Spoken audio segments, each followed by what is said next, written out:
Na moja kitabu cha Matendo ya Mitume. Safi. Inasema mtu huyo, sikiliza, Oendacha. Ukija hapa mimi sitaki unizunguke. Nielewe navyouliza. Sitaki maelezo. Sina haja ya kuja kutaka maelezo unifundishe. Sikiliza navyouliza.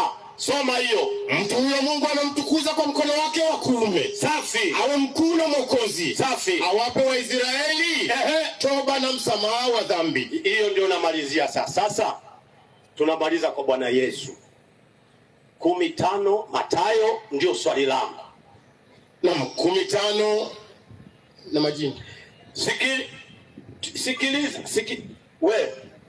Hao tenashara Yesu aliwatuma akawaagiza akisema, nini? Katika njia ya mataifa msiende. Safi. Wala katika mji wa watu wa Samaria msiingie. Sawa. Afadhali shikeni njia kuwaendea kondoo waliopotea wa nyumba ya Israeli. Swali. Yesu anasema afadhali fateni kuwaendea kondoo waliopotea wa nyumba ya Israeli. Swali. Maneno haya aliyosema Yesu kasema kweli au ameongopa? Haya. Waislamu takbir. Waislamu takbir. Raha sio raha. Profesa bwana katoa angalizo. Yaani ucheze umo ujibu. Yaani usikukuruke wala usichimame, ukichimama njale, ukichimama chanchale. Yaani uende ukajibu kama jinsi ulivyokuwa umeelewa. Haya mwalimu mwenza. Swali limeulizwa vizuri kabisa kwamba Yesu alitumwa kwa kondoo waliopotea wa nyumba ya Israeli.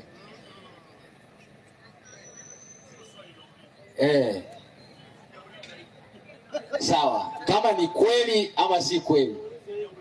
Umeuliza. Sawa. Mwalimu ameshaelewa. Bila kupoteza muda, mwalimu karibu sana. Tengeneza mazingira hapo, Mazinga nataka kujibiwa swali.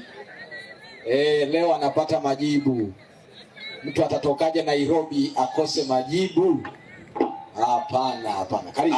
Swali ya Mazinge ametoa Mathayo 15. Au the nashara Yesu aliwatuma akiwaagiza katika njia ya mataifa msiende, wala mji wowote wa Samaria msiingie. Afadhali shikeni njia kuwaendea kondoo waliopotea wa nyumba ya Israeli. Sasa nauliza maneno hayo ni kweli? Kweli kabisa.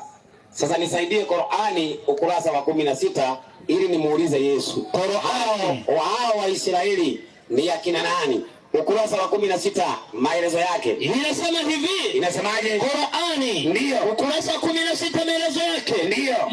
Mtu au watu wote wacha Mungu ndio wanaitwa Israeli. Kumbe watu wote wacha Mungu wanaitwaje? Israeli. Kumbe watu wote wacha Mungu wanaitwa Israeli. Na wanafunzi walitumwa kwa Waisraeli. Sasa hili nijue nyinyi kama ni wacha Mungu. Yaani leo hebu angalisha hiyo kamera huku. Hebu angalisha huku. Imesemekana kwa Qur'ani wote wacha Mungu ni Waisraeli. Swali kwa hii waja, nyinyi Waislamu ni wacha Mungu? Kama nyinyi ni wacha Mungu, chukueni mkono juu. Kama nyinyi ni wacha Mungu. Wale wote ni Waisraeli. Kulingana na Qur'ani nyinyi Waisraeli. Wote. Imekauka Mazinge hiyo na nimeizika kwa kaburi ya dhahabu. Usiwahi kuuliza swali kama hiyo tena. Alafu sasa akaja anaongelea kuhusu kuoa kwa Yesu. Unajua nilikuwa napita tu kidogo ili uone ya kwamba kuoa si hoja. Lakini kwa nini Yesu hakuoa? Msomaji, mwalimu, hebu niperuka 20:34. 20:34. Kwa nini Muhammad alioa?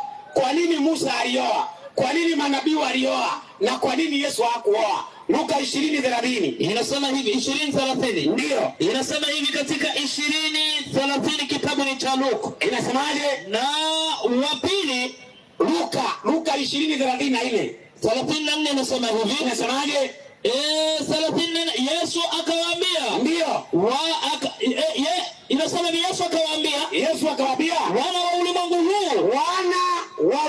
huu huoa na kuolewa. Kumbe wana wa ulimwengu huu ndio wanaoa na kufanyaje? Na kuolewa. Wale wa ulimwengu huu ndio wanaoa na kufanyaje? Na kuolewa. Tumuulize Yesu. Wewe Yesu ni wa ulimwengu huu? 8:23. 8:23. Yohana Inasema hivi. inasemaje? 8:23 kitabu ni cha Yohana. Maliza. Biblia inasema twende.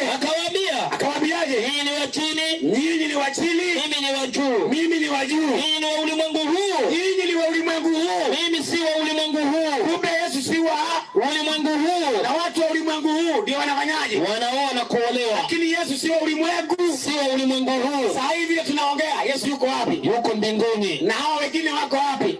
Wako duniani. Muhammad yako wapi? Kaburini. Lakini Yesu mbinguni. Tunamngoja atoke wapi? Mbinguni. Sasa mnamlinganishaje mtu wako mbinguni na mwenye yako kaburi? Utavuka nani? Nyinyi. Sasa wewe Mazinge, swali yako kaka, yani imekufa mende. Haya.